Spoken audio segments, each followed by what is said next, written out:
Good morning students, how are you? I hope you are all fine by the grace of almighty God. দেখো আজকে না কয়েকটা singular থেকে plural করা শেখাবো যেগুলো শেষে এফ আছে।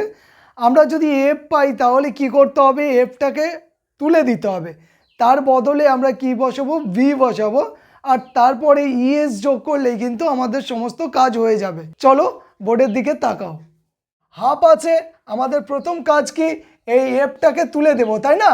তারপরে কি এফটার জন্য তোমাকে বলা আছে ভি বসাতে হবে আর ইএস যোগ করতে হবে। তাহলে পড়ে রইল কি?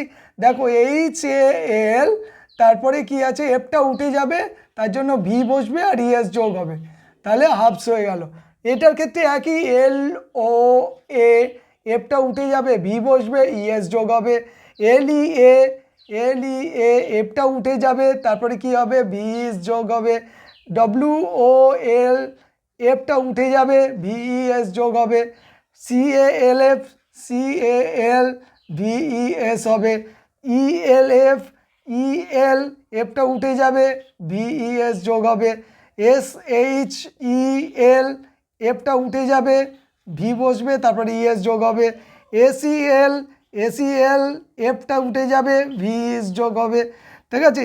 S C A R, S C A R, এফটা উঠে যাবে, ভিইএস যোগ হবে। তারপরে দেখো T H I E F, T H I E, এফটা উঠে যাবে, ভিইএস যোগ হবে। তারপরে W I F E, W I ভিইএস। পরেরটা দেখো এল আই, এল আই বসবে, তাহলে এফইটা উঠে যাবে, তাহলে এফই বদলে ভিইএস যোগ করতে হবে, এফির বদলে ভিইএস যোগ করতে হবে। তোমাদের এখন প্রশ্ন থাকতে পারে যে এক্ষেত্রে কি কোনো নিয়ম আছে? নিয়ম আছে অবশ্যই, কিন্তু তার এক্সেপশনও আছে।